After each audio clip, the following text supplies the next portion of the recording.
एक बड़ी पुरानी कहावत है, अहीर देख गडरिया मस्ताना। अहीर ने पी लिया तो उसे देखकर गडेरिये ने भी चढ़ा लिया। पाकिस्तान कुछ ऐसा ही करना चाहता था रूस के साथ, लेकिन उसने रूस के साथ बड़ी दुश्मनी मोल ले ली अपने सिर्फ एक कारण से। पाकिस्तान ने बिल्कुल रूस की दुखती हुई नस को दबा दिया है, जिसके बाद रूस बौखला गया है। तो वहीं दूसरी तरफ अमेरिका ने किया बड़ा दावा कि उसने S-400 को मार गिराया है और अमेरिका का साथ रूस ने भी दे दिया है। रूस ने भी हामी भर दी है। भारत के लिए ये बड़े टेंशन की बात हो गई है। इसके अलावा जियोपॉलिटिक्स में मचा है बड़ा बवाल। जानेंगे इन खबरों को विस्तार से। देखो, रूस की एक बड़ी ही कमजोर नस है और ये नस ऐसी है जिससे रूस छटपटा जाता है। जैसे चीन के लिए ताइवान है, वैसे ही रूस के लिए यूक्रेन है। आपको याद होगा, हाल ही में यूक्रेन का अधिग्रहण करने के लिए रूस ने अपनी सेना तक को उतार दिया था। हालांकि वो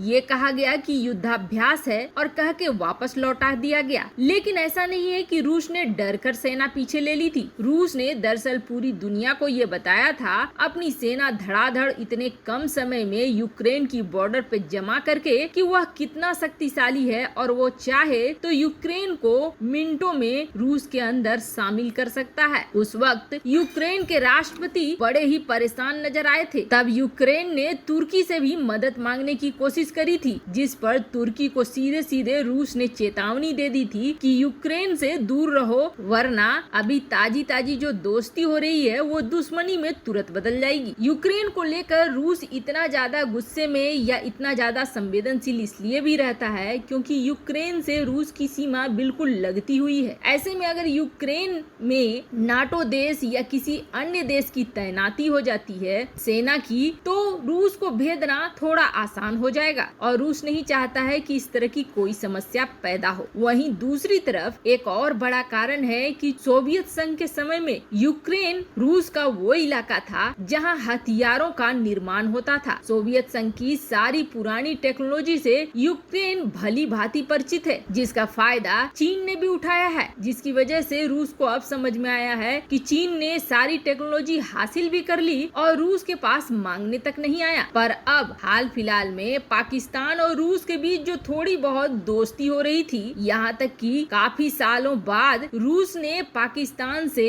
चावल आयात करने की छूट भी दे दी और कुछ डिफेंस के डील भी होने की बातें होने लगी। अब वो सारा कुछ एक झटके में पाकिस्तान ने ज्यादा चालाक और ज्यादा धूर्त बनने के चक्कर में गंवा दिया है। दरअसल यूक्रेन और पाकिस्तान आजकल बहुत तरीके के जॉइंट वेंचर और टेक्नोलॉजी ट्रांसफर को लेकर बात कर रहे हैं। पिछले ही महीने Pakistani army chief general Qamar Javed Bajwa Ukraine गए थे, जहां पर उन्होंने tanks, anti tank guided missile और ड्रोन्स का मुआयना किया। यहाँ तक कि यूक्रेन के रक्षा मंत्री एंड्रिय टारान ने जनरल बाजवा को बड़ा खुश होकर अपने कई तरह के सिस्टम दिखाए और ये भी बतलाया कि पाकिस्तान यूक्रेन के साथ डिफेंस सहयोग करने के लिए बहुत ज्यादा उत्सुक है, लेकिन पाकिस्तान ने ये शर्त रखी है कि जो भी डील होगी अब ट्रांसफर ऑफ टेक्नोलॉजी होगा और जॉइंट वेंचर होगा, यानी कि दोनों मिलके बनाएंगे ताकि टेक्नोलॉजी पाकिस्तान तक भी पहुंच जाए। अब यूक्रेन और पाकिस्तान के बीच कहा तो ये जा रहा है कि बातें और भी ज्यादा बढ़ गई हैं, जिसमें defence production, training, counter terrorism, intelligence, कई तरह के समझौते होने की बात भी आ रही है। दरअसल पाकिस्तान ये कह रहा है कि अब वो चीन के ऊपर निर्भर नहीं रहना चाहता है और ऐसे में वह सोवियत संघ के समय जिस यूक्रेन को टेक्नोलॉजी का पावर हाउस माना जाता था उसके साथ समझौता करना चाहता है। वैसे आपको बता दें, ये पहली बार नहीं है कि यूक्रेन के साथ कोई डील हुई हो, लेकिन इस तरह की ट्रांसफर ऑफ टेक्नोलॉजी वाली डील या फिर एक साथ मिलकर कुछ काम करने वाली डील पहली बार हुई है। वैसे यूक्रेन से पाकिस्तान ने 1990 में T-80UT टैंक खरीदा था, पर अब यूक्रेन के साथ इस समझौते ने रूस को गुस्से में ला दिया है। वैसे कहीं न कहीं रूस के लिए ये बड़ी सबक है कि धोखेबाज देश धोखेबाजी होता है, वो चाहे कोई भी हो उसे धोखा देने से बाज नहीं आता है। तो वहीं दूसरी तरफ एक बड़ी खबर निकल कर आ रही है, जिसमें भारत भी टेंशन में आ गया है। दरअसल ये खबर आई है अमेरिका की तरफ से और इस पर मोहर भी लग गया है, और मोहर लगाने वाला कोई और नहीं है बल्कि रूस की एजेंसी है। ये जो आप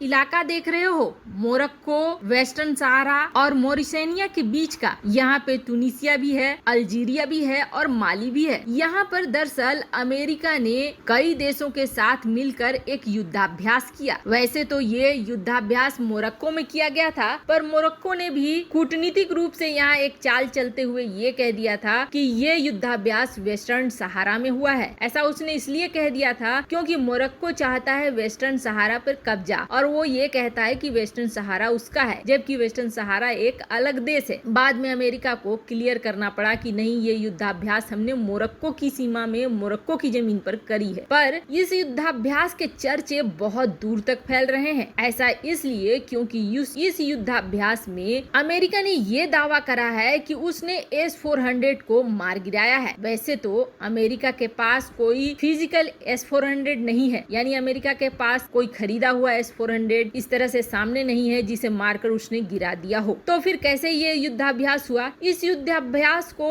आप ये समझ लीजिए कि गणना के आधार पर, अंकों के आधार पर और टेक्निकल टर्म्स के आधार पर किया गया, जिसमें अमेरिका ने S-400 को मार गिराया, और उसका कहना है कि अगर फिजिकल तौर पर ये रहता तो हम इसे आसानी से मार गिरा चुके होते। पर यहाँ अमेरिका ने ये खुलासा नहीं किया कि S-400 को मार गिराने के लिए अमेरिका ने किस हथियार का इस्तेमाल किया था। क्या F-35 का इस्तेमाल किया था या कोई ऐसे मिसाइल का इस्तेमाल किया था? पर इसका खुलासा रूस ने किया है। देखो, रूस की पत्रिका ने इस चीज को माना है कि हाँ, इस तरह का लॉजिकल रूप से S-400 को मार गिराया है अमेरिका ने। लेकिन अब रूस की ये एजेंसी ये कह रही है कि जिस तरीके से मिलिट्री सिमुलेशन करके एक थ्योरी बनाकर, थ्योरी के आधार पर S-400 को गिराया गया है, उसके लिए अमेरिका दो चीजों का इस्तेमाल कर सकता है। एक, या तो उन्होंने ये सारा जो लॉजिकल गणना बनाया होगा